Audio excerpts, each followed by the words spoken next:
This was the first prison, federal prison, I ever went into. This is the Atlanta Federal Penitentiary. Right there, 1, 2, 3, 4. The fourth window over, we had classes. That was in 1974 when my first baby was born. My mother worked at the cotton mill, and for 30-some years, 40 years, they had to close the cotton mill down. Those incinerators that you see back there, those long sticks, those are like incinerators. And the cotton mill was at Whittier Cotton Mill. And my mother died from cotton lungs. My sister died from cotton lungs. In the old days, they used to call it black lungs. It was not black lungs, it was cotton lungs. In the South, cotton. Up in West Virginia, coal mines, that was black lungs. And so I remember being at the doctor, West Paces Hospital, when they did the biopsy on my mother's lungs. They pulled cotton out of my mother's lungs from 35 years before then. That's how I got into civil rights. I felt that I owed them after I graduated in 1972 for saving my mother's life. The mill had to be shut down because of unsafe health practices. The Southeast Regional NAACP, Miss Ruby Hurley, who you've heard me talk about many times. Miss Ruby Hurley was the Southeast Regional NAACP regional president. And that was y'all need to Google her name, Ruby Hurley. That was a warrior. And right on across the street over here, at the top of that building right there, it was the Emmaus House. The Emmaus House was, I think they were Catholic, but Father Ford, Muriel Loki, Frances Polly, one of the top female legislators in the South. Those are the peoples I trained under. And I remember my first prison was Reedsville, going down to see someone that I knew. And I went by myself. Yes, that was my first state prison. Then I went on to Noonan, and then I went all over Georgia. Never had a child that was incarcerated, thank God, or in trouble.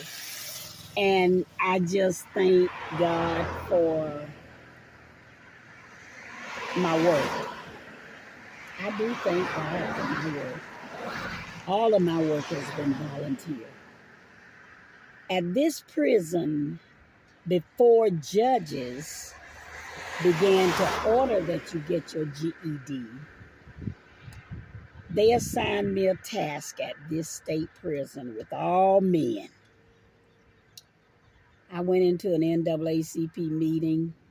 It had to be 500 men in there. I mean, these are white collar dudes, not your usual crime.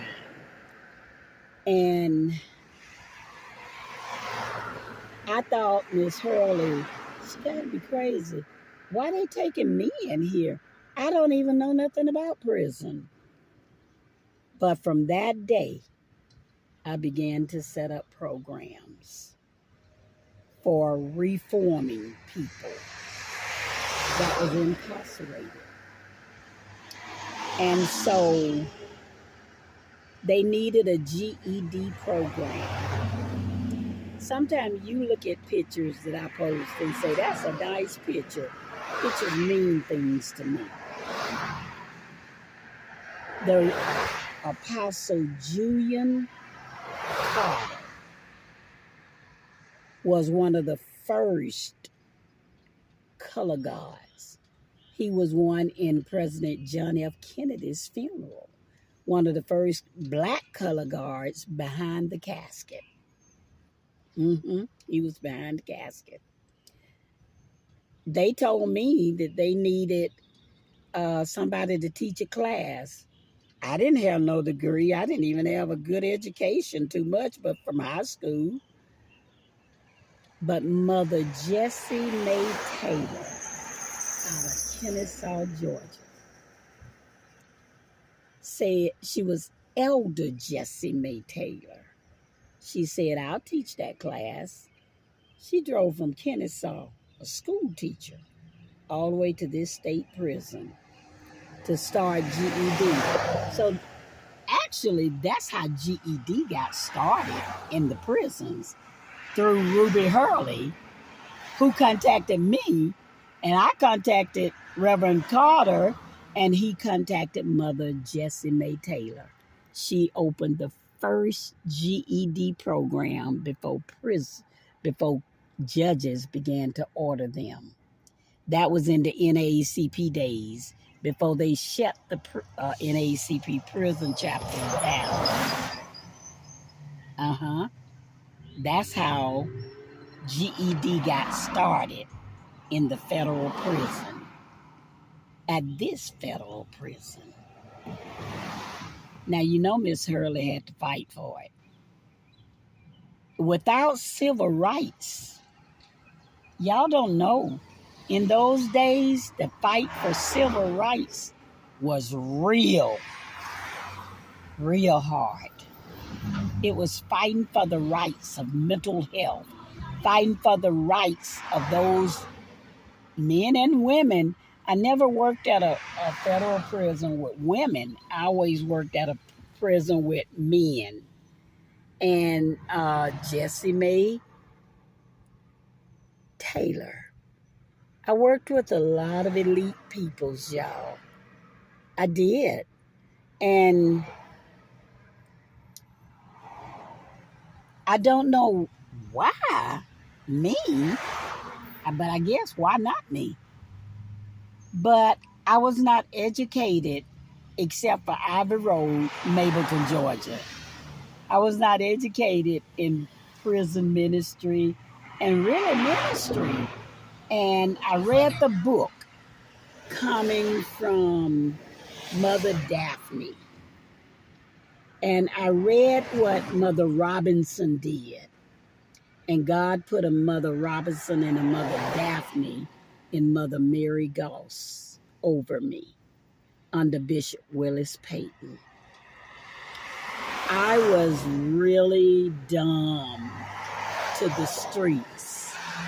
I was dumb to the streets that I didn't even know how to get home unless my mother did everything for us.